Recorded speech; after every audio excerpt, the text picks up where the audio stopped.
Assalamualaikum warahmatullahi wabarakatuh. Di sini saya akan mempresentasikan tugas kelompok manajemen rantai pasok. Yang pertama ada saya Satria Nugraha dengan NIM A12 07043.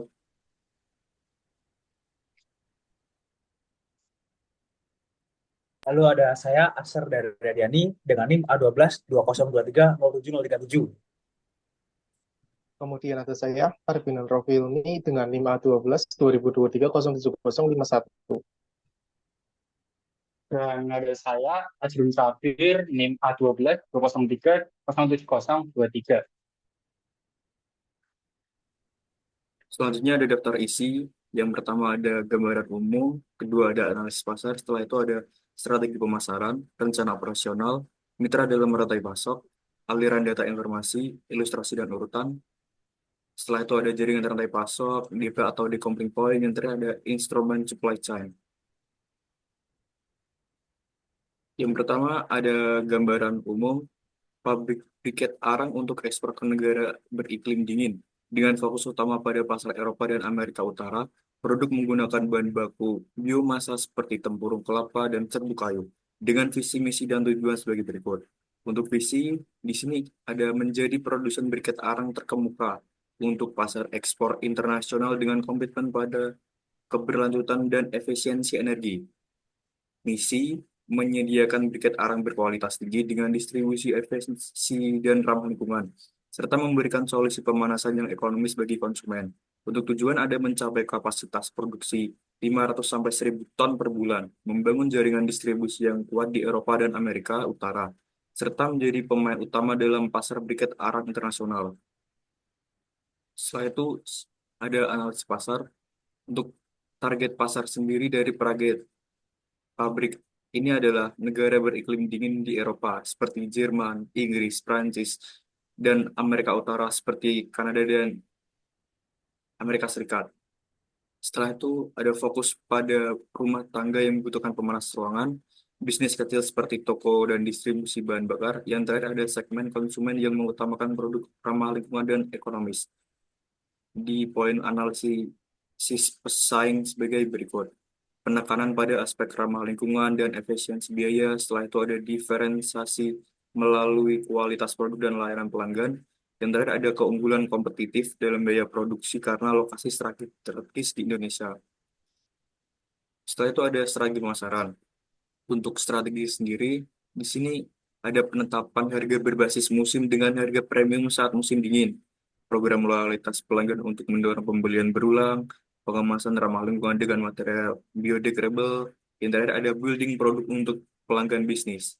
Di Point Brand Awards ada kampanye digital menjelang musim dingin melalui Google Ads dan media sosial, penekanan pada aspek ramah lingkungan dan efisiensi energi, program edukasi konsumen tentang manfaat briket arang, dan kemitraan dengan distribusi lokal untuk penetrasi pasar. Setelah itu ada rencana operasional. Yang pertama ada proses operasional, produksi briket dari bahan baku biomasa dengan sistem make to stock. Setelah itu ada implementasi just in time delivery untuk efisiensi inventory. Setelah itu ada quality control ketat di setiap produksi. Yang terakhir ada sistem monitoring real time untuk tracking produksi. Berikutnya ada fasilitas produksi. Untuk poin pertama, kapasitas produksi 500 sampai 1.000 ton per bulan. Gudang penyimpanan bahan baku terpisah untuk kayu dan tempurung kelapa, cold storage untuk produk jadi. Yang terakhir ada fasilitas pengemasan modern. Setelah itu ada lokasi. Untuk lokasi sendiri, pabrik utama di Indonesia untuk akses bahan baku. Setelah itu ada gudang distribusi di Hamburg, yang bertempat di Eropa, dan Vancouver di Amerika Utara. Untuk jaringan distribusi lokal di setiap negara tujuan. Setelah itu yang terakhir ada manajemen SDM. Untuk manajemen SDM sendiri ada program pelatihan komprehensif untuk karyawan serta pengembangan karir berkelanjutan dengan sistem insentif berbasis kinerja. Yang terakhir ada standar keselamatan kerja yang ketat. Kemudian masuk ke mitra dalam rantai pasok. Yang pertama dari supplier, mitranya ada pemasok bahan baku seperti serbuk kayu, tempurung kelapa, atau limbah biomasa untuk produksi briket. memasok bahan tambahan seperti perekat atau bahan kimia lain yang mungkin diperlukan dalam proses pembuatan. Yang kedua ada produsen, perusahaan pabrik briket yang orang yang memproses bahan baku menjadi produk jadi, yaitu briket arang siap pakai. Yang ketiga distributor, perusahaan logistik yang bertugas mengirimkan briket dan pabrik ke pelabuhan atau bandara untuk diekspor. Pengekspor yang mengurus pengiriman briket ke negara tujuan. Yang keempat, retailer, yaitu toko retailer atau platform e-commerce yang di negara beriklim dingin yang menjual briket arang kepada pelanggan akhir, misalnya untuk keperluan pemanasan rumah. Yang kelima, pelanggan, pengguna akhir di negara tujuan seperti rumah tangga atau perusahaan yang membutuhkan briket untuk pemanas ruangan atau keperluan industri. Selanjutnya, aliran data informasi. Yang aliran ini, yang pertama aliran material dari hulu ke hilir. Bahan baku, pemasok mengirimkan bahan baku, serbuk kayu, tempurung kelapa, dan lain-lain ke pabrik briket. Dalam produksi, pabrik mengubah bahan baku menjadi briket arang siap ekspor. Kemudian dalam distribusi, briket yang sudah jadi dikirim ke pelabuhan atau bandara untuk diekspor ke negara tujuan. Untuk bagian retail, setelah tiba di negara tujuan, briket didistribusikan ke pengecer lokal. Yang terakhir ada pelanggan akhir. Pengecer menjual briket kepada pelanggan yang menggunakan briket tersebut untuk pemanasan. Kemudian aliran selanjutnya dari hulu ke hilir, yaitu permintaan pasar. Pelanggan di negara beriklim dingin memberikan feedback atau permintaan ke pengecer. Order informasi, pengecer memberikan informasi permintaan kepada distributor dan pabrik briket, sehingga produksi dapat disesuaikan. Feedback kualitasnya, informasi terkait kualitas produk dari pelanggan diteruskan kembali hingga ke produsen untuk peningkatan produk. Selanjutnya, ada aliran finansial dari hulu ke hilir. Jadi ada 4 metode pembayaran. Yang pertama pembayaran, pelanggan membayar pengecer. Yang kedua, pembayaran distributor. Pengecer membayar distributor untuk briket yang mereka terima. Kemudian yang ketiga, pembayaran produsen. Distributor membayar produsen untuk briket yang diproduksi. Yang terakhir, pembayaran supplier. Produsen membayar pemasok bahan baku. Kemudian selanjutnya, ada ilustrasi dan urutan pergerakan rantai pasok. Ya, ini adalah ilustrasinya. Urutannya seperti ini. Jadi ada 3 supplier kayu, supplier tempurung kelapa, dan supplier bahan kimia. Untuk supplier kayu sendiri itu prosesnya dari supplier kayu ke pabrik briket, cold storage, pengekspor briket, retail, dan kemudian customer. Kemudian untuk supplier tempurung kelapa itu sendiri ke pabrik briket, cold storage, pengekspor briket, retail, kemudian customer. Yang terakhir supplier bahan kimia. Urutannya ke pabrik briket, cold storage, pengekspor briket, retail, dan customer.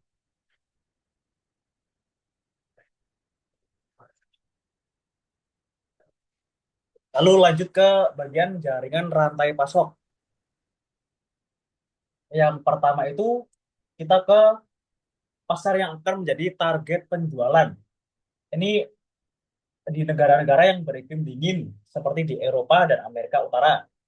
Segmentasi pelanggannya fokus utama pada rumah tangga dan bisnis kecil seperti toko atau distributor bahan bakar yang membutuhkan sumber panas yang ekonomis dan ramah lingkungan.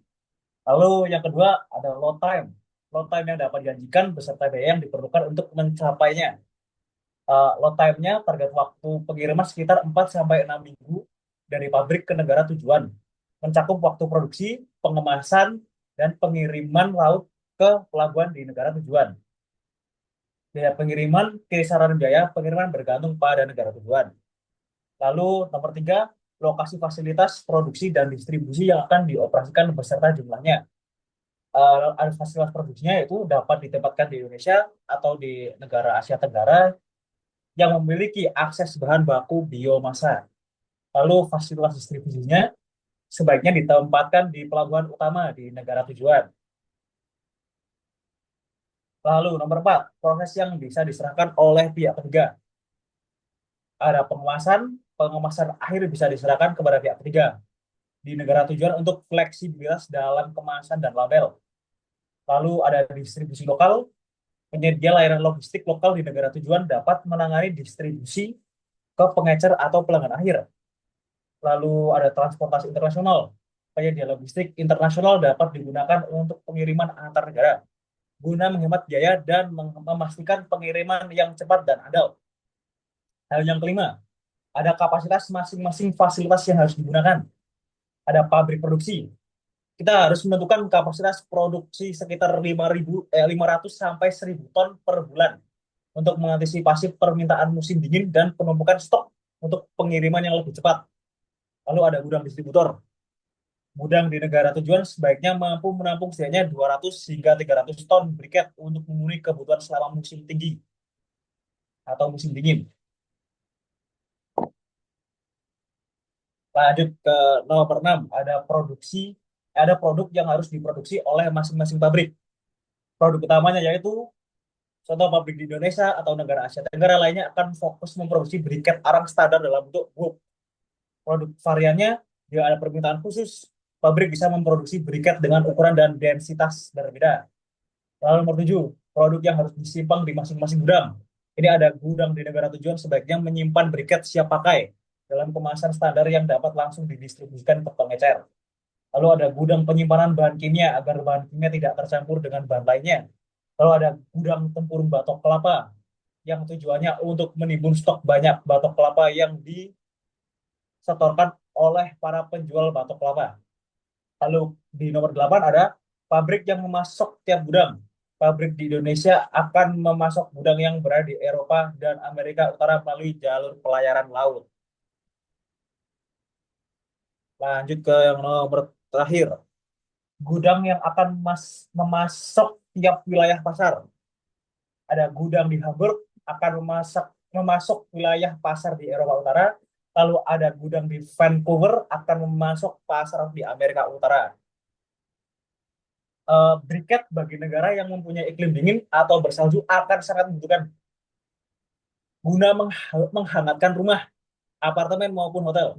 Maka strategi yang cocok untuk diterapkan adalah segmentasi dan penargetan pasar.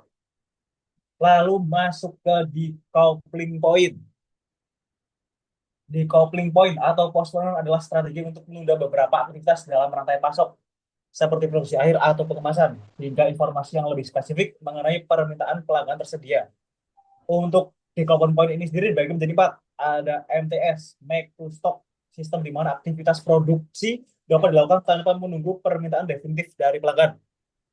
Lalu ada ATO, assembly to order, sistem di mana kegiatan perakitan yang menunggu pesanan dari pelanggan, sedangkan kegiatan fabrikasi komponen dilakukan atas dasar ramalan.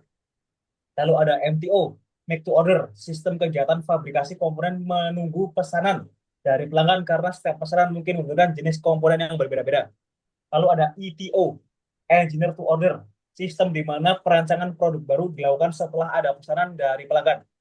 Tujuannya adalah untuk mengurangi resiko ketidaksesuaian antara pasokan dan permintaan serta meningkatkan fleksibilitas.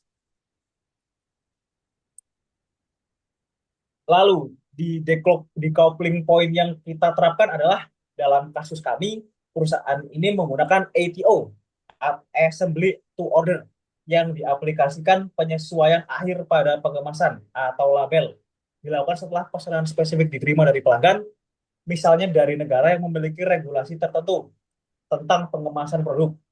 Kemasan atau penyesuaian khusus dilakukan di negara tujuan setelah distributor menerima barang dan memiliki data aktual terkait permintaan pelanggan.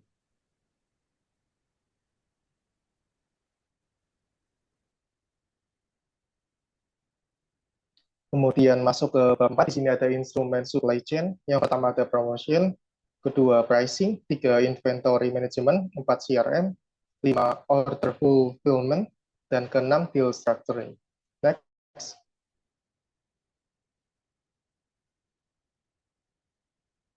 Oke, yang pertama itu promotion dengan tujuan meningkatkan kesadaran akan produk briket arang dan menarik pelanggan baru di negara-negara berkepentingan dengan kegiatan yang pertama, iklan musiman. Ini meluncurkan kampanye iklan yang menarik menjelang musim dingin. Iklan dapat dilakukan melalui media digital seperti Google Ads, Facebook Ads, atau Instagram Ads, dan yang menargetkan konsumen di Eropa dan Amerika Utara. Yang kedua ada program diskon dan loyalty, menawarkan diskon pada pembelian pertama atau memberi poin loyalitas untuk setiap pembelian. Kemudian kemasan ramah lingkungan. Sebagai bagian dari promosi menonjolkan produk sebagai ramah lingkungan dengan kemasan yang biodegradable. Next. Yang kedua pricing, penetapan harga. Dengan tujuan menyusun strategi harga yang kompetitif dan menarik, serta memastikan keuntungan tetap terjaga. Kegiatannya menetapkan harga berbasis musim, menerapkan harga premium saat puncak musim dingin ketika permintaan tinggi, namun menawarkan diskon pada musim panas atau meminimalisir overstock. Kedua, strategi harga bundling itu menyediakan paket hemat bagi pelanggan yang membeli dalam jumlah besar, terutama untuk pasar bisnis seperti restoran atau kafe. Yang ketiga, penentuan margin distribusi itu menyusun harga dengan margin yang sesuai bagi distributor di luar negeri agar mereka lebih tertarik memasarkan produk briket di negara masing-masing. Yang ketiga ada inventory management. Ini tujuannya mengelola persediaan di berbagai titik dalam rantai pasok agar stok selalu tersedia sesuai kebutuhan tanpa overstock, serta meminimalkan biaya penyimpanan. Nah, kegiatannya kayak safety stock dan buffer inventory, menentukan jumlah stok pengaman, safety stock yang menentukan untuk mencegah kekurangan saat permintaan tiba-tiba meningkat, terutama pada musim dingin. Yang kedua, monitoring dan tracking stok, itu menggunakan perangkat untuk manajemen persediaan untuk melacak persediaan secara real time di setiap gudang, baik di fasilitas lokal maupun di gudang distributor internasional. Dan yang ketiga, just in time, JIT delivery, itu mengimplementasikan sistem pengiriman JIT untuk mengurangi jumlah stok yang tertahan di gudang, sehingga persediaan yang tidak terjual dapat diminimalkan terutama di musim panas saat permintaan lebih rendah. Next. Selanjutnya, poin keempat ada Customer Relationship Management atau CRM dengan tujuan membangun hubungan jangka panjang dengan pelanggan dan memahami kebutuhan mereka untuk meningkatkan loyalitas serta memberikan layanan yang lebih proporsional. Untuk kegiatannya sendiri ada data pelanggan dan analisis preferensi. Mengumpulkan data mengenai preferensi pembelian, kebiasaan belanja, dan waktu pembelian, sehingga perusahaan dapat mengidentifikasi kapan pelanggan membutuhkan briket arang. Untuk poin berikutnya ada program diskon dan loyalty, menawarkan diskon pada pembelian pertama atau memberi poin loyalitas untuk setiap pembelian agar pelanggan berlangganan dan lebih loyal terhadap merek. Berikutnya ada feedback dan tanggapan cepat. Menyediakan sistem feedback yang mudah diakses dan responsif untuk menangani keluhan atau pertanyaan pelanggan dengan cepat melalui live chat di situs web atau media sosial. Selanjutnya nomor 5 ada order fulfillment, pemenuhan pesanan. Tujuannya untuk memastikan bahwa setiap pesanan pelanggan diproses dengan cepat, akurat, dan tepat waktu, agar pengalaman pelanggan tetap positif dan efisiensi. Kegiatannya ada order processing, mengoptimasikan proses pesanan dari penerima hingga pengemasan, agar semua pesanan diproses secara akurat dan lebih cepat. Selanjutnya ada pengelolaan pengiriman dan pelacakan pesanan, menggunakan software yang memungkinkan pelanggan melacak status pengiriman secara real time, sehingga mereka mengetahui kapan produk akan tiba. Selanjutnya ada pengemasan yang aman dan ramah lingkungan. Menerapkan standar pengemasan yang aman dan ramah lingkungan untuk mencegah kerusakan selama pengiriman serta mendukung citra produk yang peduli lingkungan. Untuk nomor 6 dan yang terakhir ada deal structuring, struktur kesepakatan. Dengan tujuan membangun struktur kesepakatan yang menarik bagi distributor atau pengecer agar mereka memiliki insentif kuat untuk menjual produk. Biasanya yang pertama ada volume based discount, diskon berdasarkan volume, memberikan diskon khusus untuk distributor atau pengecer yang memesan dalam jumlah besar. Ini mendorong pembelian besar-besaran dari mitra bisnis. Selanjutnya ada eksklusivitas wilayah, menawarkan kesepakatan eksklusif kepada distributor di wilayah tertentu, misalnya satu distributor eksklusif untuk wilayah Jerman agar distributor memiliki insentif tambahan untuk memasarkan produk secara agresif. Dan terakhir ada kompensasi berdasarkan kinerja, menawarkan insentif bagi distributor atau pengecer yang dapat mencapai target penjualan, misalnya komisi tambahan atau insentif finansial, sehingga mereka termotivasi untuk memaksimalkan penjualan. Sekian presentasi dari kelompok kami. Mohon maaf jika ada salah kata. Wassalamualaikum warahmatullahi wabarakatuh.